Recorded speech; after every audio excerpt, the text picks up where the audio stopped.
Pokoknya indah. Waktu putus, Jerry pemuka murung. Kaki kemarin so menyanyi dia. Aduh, selain ini. Oh nyanyi di sini. Dulu so lawak dia nak pernah tahu. Mari di sini kemarin, dia ada chat di bawah itu. Mari cuma sedikit leri yang banyak.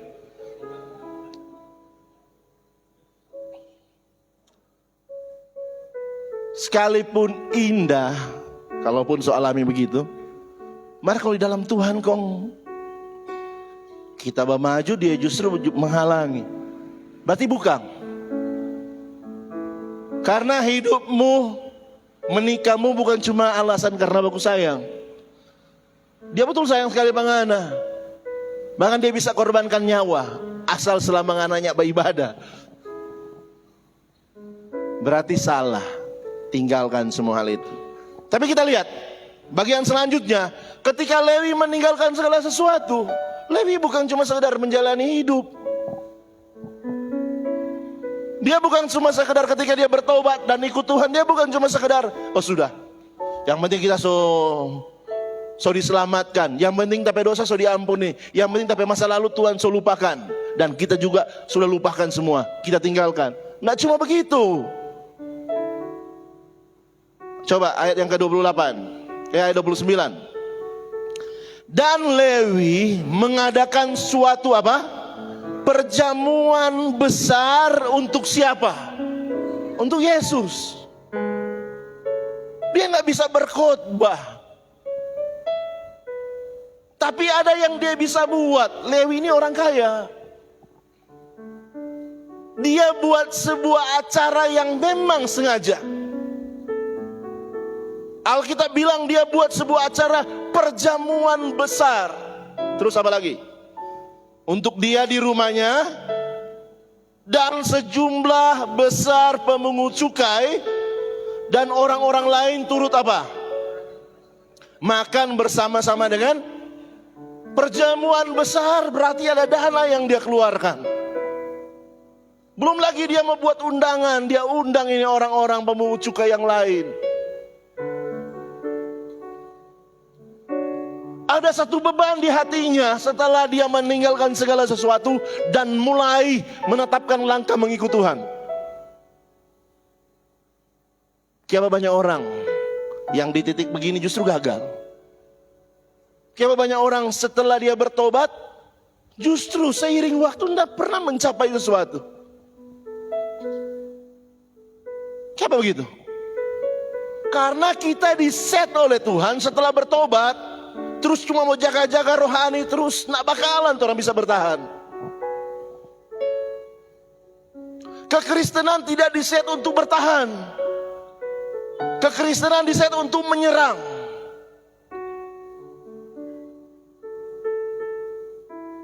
Amin. Lawanlah iblis, lawan. Diset untuk menyerang, diset untuk bikin sesuatu buat Tuhan. Rohani, orang percaya tanpa berbuat sesuatu, lama-lama dia akan jadi dingin. Dia menghindari pertentangan. Justru pertentangan itu ketika dia buat sesuatu dan ditentang, justru itu bukan membuat dingin. Kalau baca di Alkitab, justru bikin orang-orang di Kisah Para Rasul lebih menyala melayani Tuhan. Waktu Paulus dimasukkan ke penjara dengan Silas, bukan berarti mereka stop melayani. Justru dari penjara itu mereka melayani, mereka bernyanyi. Dan kepala penjara dan keluarganya diberitakan firman. Dan mereka bertobat.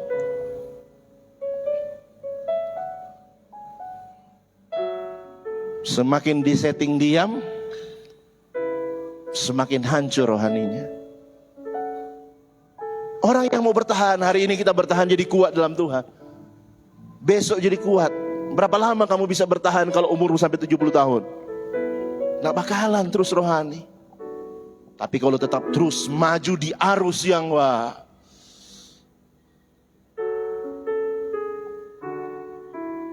lawan dalam semua situasi. Bikin yang orang lain mungkin tidak mau bikin di situasi yang sulit. Semakin orang buat untuk Tuhan,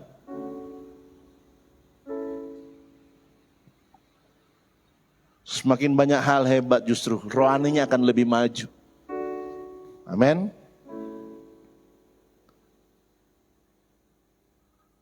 Jangan bertahan. Bertahan dan menyerang. Jangan cuma jaga rohani. Jaga rohani dan berbuat rohani.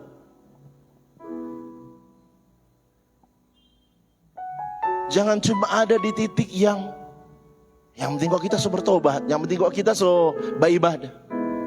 Bikin sesuatu. Lewi ini dia cari cara. Kita gak bisa berkhotbah, tapi kita dedoi. Dia buat sesuatu. Dia menggenapi Matius 28 sekalipun itu belum diberitakan. Dia bikin sesuatu, dia perhatikan nih, alasannya cuma satu. Bukan untuk pesta pora, tapi untuk dia. Karena dia tahu apa yang dia temukan dalam Kristus. Dia mau teman-teman pemungut cukai yang lain juga bisa mengenal Kristus yang sama. Bagaimana caranya? Dia bikin sesuatu, ayo datang.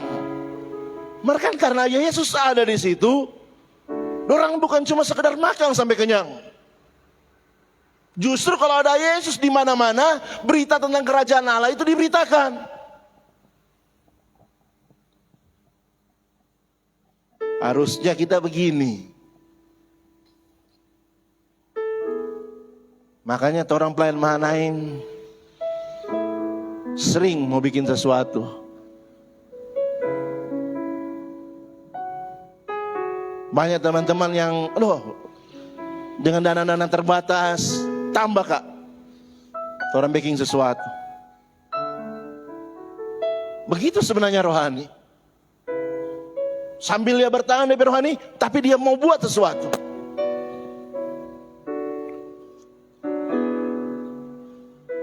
Dan orang-orang lain turut makan bersama-sama dengan siapa? Yesus, dia.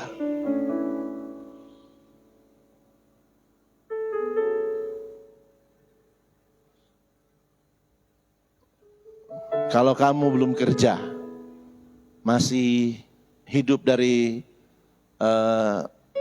orang tua masih suplai dana,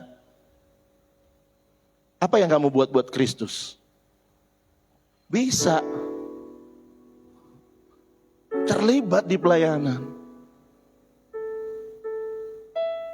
punya kerinduan sesuatu, tapi teman ini belum bertobat. Coba ajak.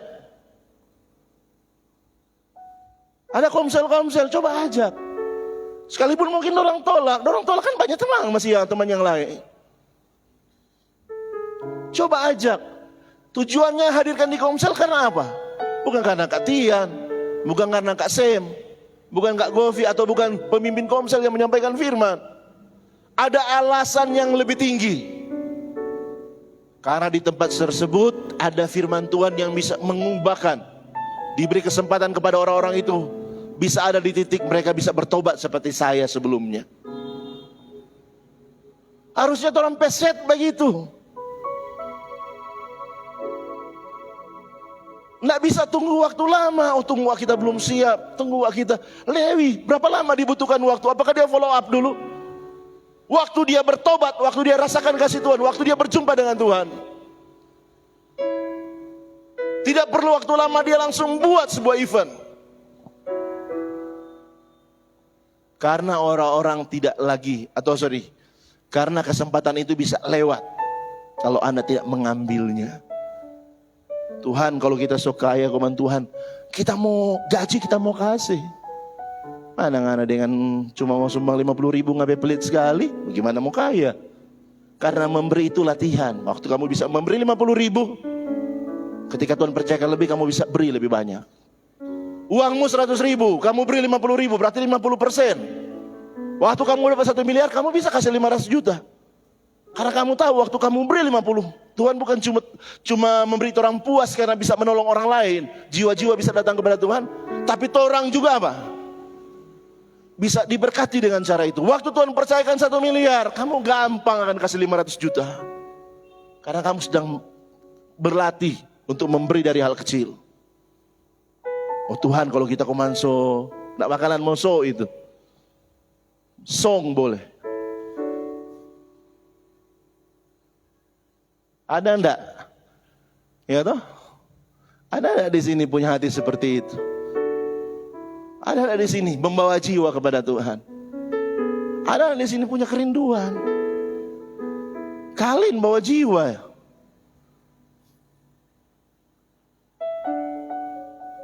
Masa Jerry-nya enggak? Diungguli banyak hal Jerry, maka kalian bisa bawa jiwa.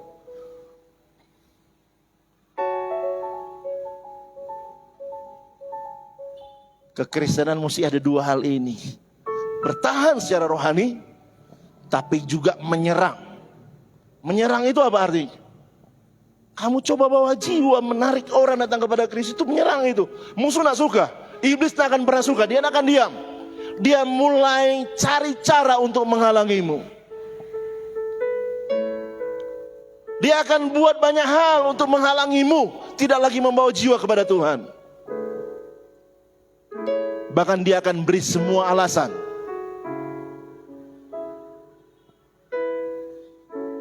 Coba ayat terakhir. Ini kita cuma data ingat ini tadi. Yunus pasal pertama.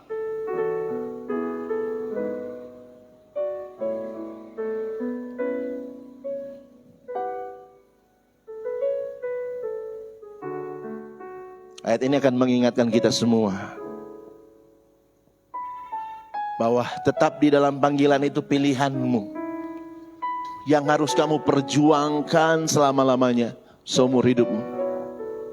Tetap di dalam Tuhan dan melayani Tuhan itu pilihanmu yang harus kamu lakukan setiap hari. Kadang waktu kamu buat keputusan tetap dalam pelayanan, tetap dalam panggilan Tuhan, justru bukan hal indah datang. Karena musuh tidak pernah suka, iblis tidak akan diam. Yunus pertama ayat 1, perhatikan. Yunus mengingkari panggilan Tuhan. Datanglah firman Tuhan kepada Yunus bin Amitai demikian. Bangunlah, pergilah ke Niniwe, kota yang besar itu, berserulah terhadap mereka, karena kejahatannya telah sampai kepadaku. Yunus ini nabi. Ketika dia berjumpa dengan Tuhan, ada tugas yang Tuhan berikan kepadanya. Ayat 3 coba perhatikan. Kita tidak akan bahas DP latar belakang kenapa Yunus menolak, tapi kita akan lihat bagian ini. Tetapi Yunus bersiap untuk, baca sama-sama 2-3, melarikan diri jauh dari hadapan Tuhan. Sampai situ. Tapi Yunus berusaha coba untuk apa? Melarikan diri.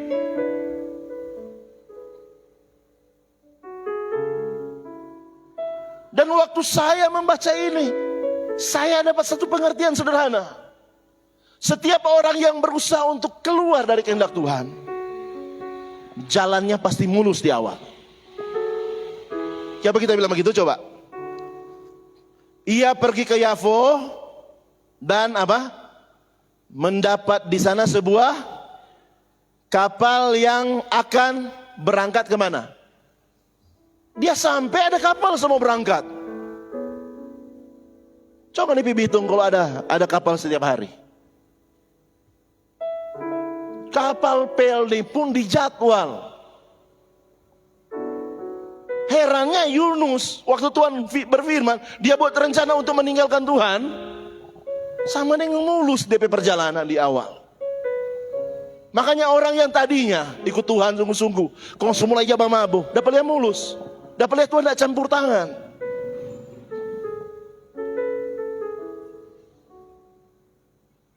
Banyak yang kamu bisa capai ketika kamu tinggalkan Tuhan. Dapat lihat mulus di awal. Tapi kalau orang baca selanjutnya, justru ada badai. Badai yang besar merugikan banyak orang di kapal itu. Karena kesalahan Yunus. Jangan heran kamu nanti akan bawa perusak. Tuhan ciptakan badai untuk mengingatkanmu. Kalau kamu coba tetap lawan, Yunus Tuhan kirim ikan besar, bukan ikan pari. Ikan pari itu cuma pakai saya begini-begini. Tapi kalau Anda Tuhan kirim ikan apa? Malugis, bukan paus, ikan hiu. Dia nak telang, dia kunjangan. Kan mulus toh. Coba ini zaman dulu saja, sama dengan seakan-akan terjadwal. Ini pengertian sederhana. Waktu kamu mulai melangkah, mau coba tinggalkan Tuhan, nggak boleh fine-fine.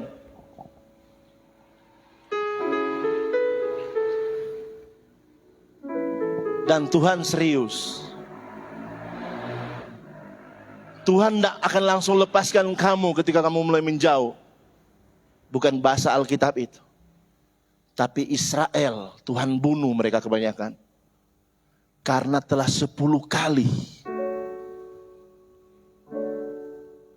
Oh berarti nanti 10 kali. Tunggu dulu. Ada ayat yang lain. Ketika Tuhan mau lawat situ. Orang tolak. Tuhan tidak pernah lawat lagi orang. Kalau Anda baca di kitab Roma, Tuhan menyerahkan mereka kepada pikiran-pikiran yang terkutuk. Tuhan yang serahkan loh. Waktu kamu coba bertahan di panggilan itu, Tuhan akan baharui pikiranmu, akan membawa walaupun sekalipun dengan air mata, terus berlomba. Tapi waktu kamu keluar,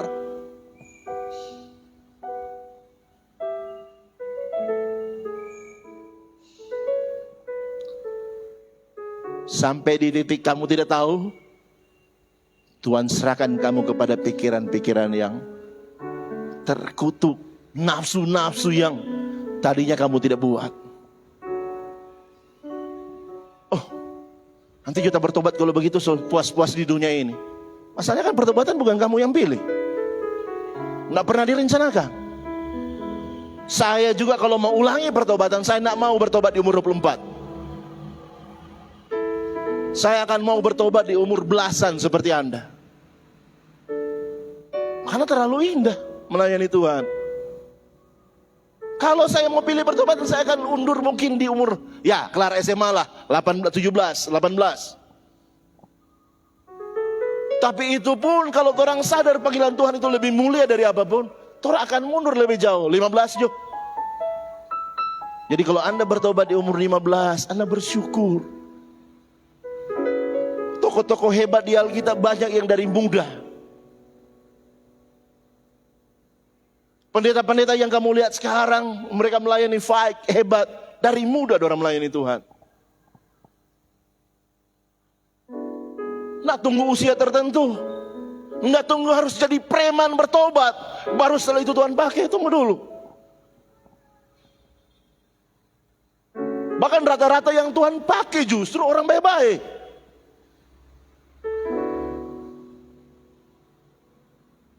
Kemarin kita ada bawa nih Planet Shakers. Dia gembala. Dia bilang, dia melayani Tuhan dari kecil. Karena DP orang tua gembala, dia melayani Tuhan, Tuhan pakai. Nggak perlu jadi rusak, baru kamu tahu betapa sulit rusak dan mengajarkan ke orang lain. Dari muda, Ayub menetapkan syarat bagi mataku sejak waktu muda. Ayub sudah buat prinsip di masa mudanya. Daud dari masa muda. Sebelum dia dikenal, sebelum dia diurapi oleh Samuel, Tuhan sudah lirik dia, apa yang dia buat sebelum itu.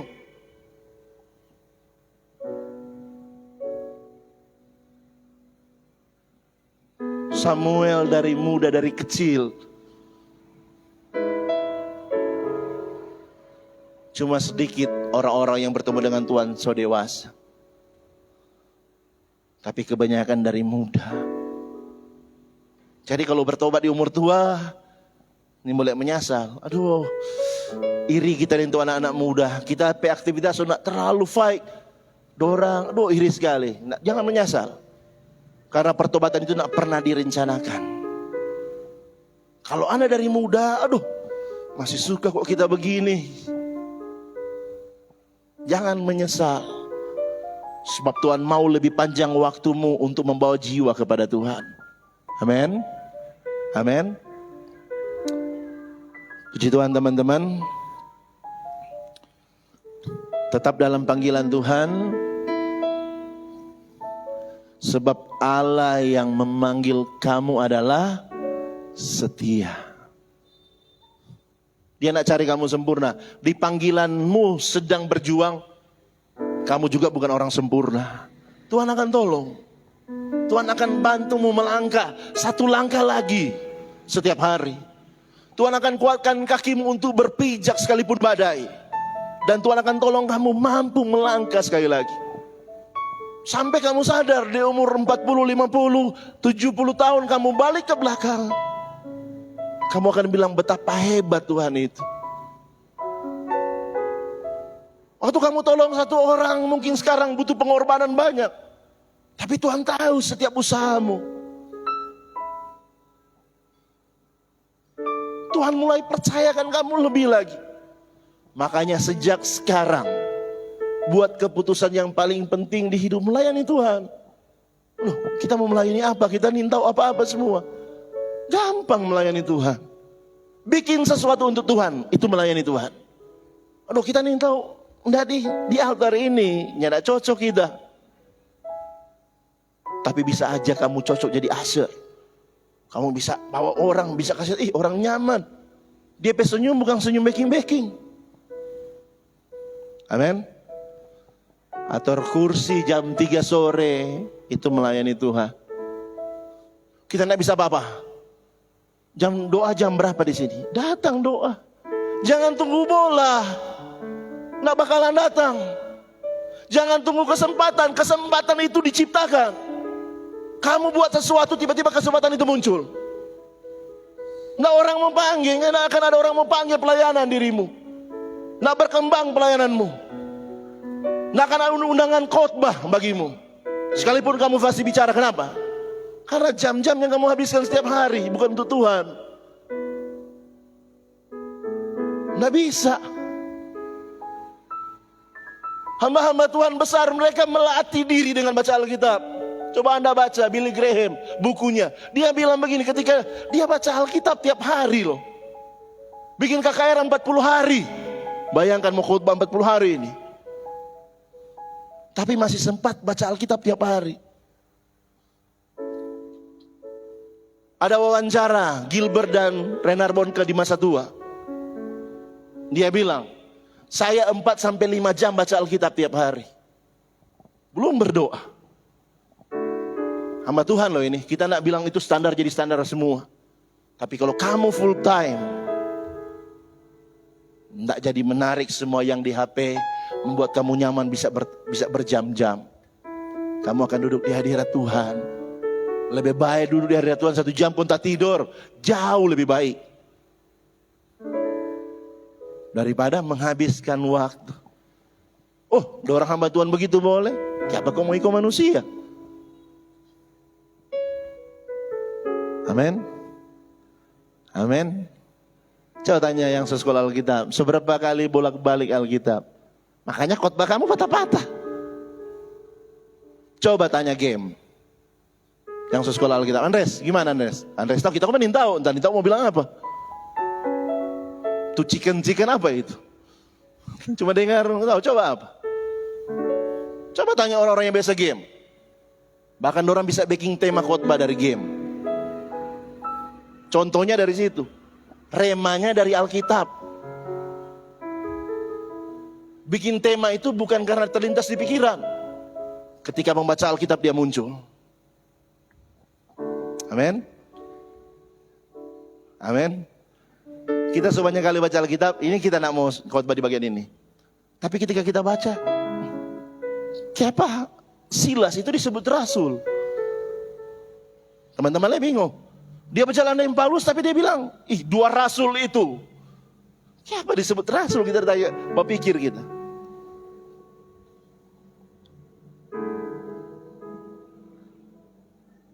Itu bisa jadi khotbah ketika kamu baca dari Alkitab, kau tiba-tiba muncul.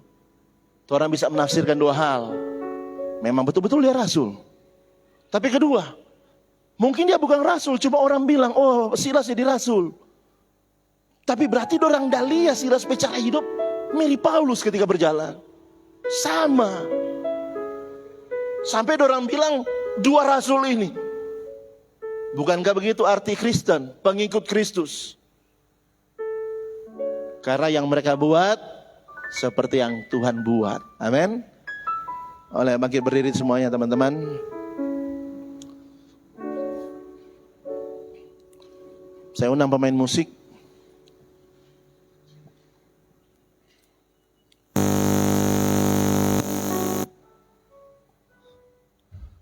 Tuhan memanggil kita semua. Ada yang full time, ada yang part time. Tapi semuanya harus diresponi dengan full heart.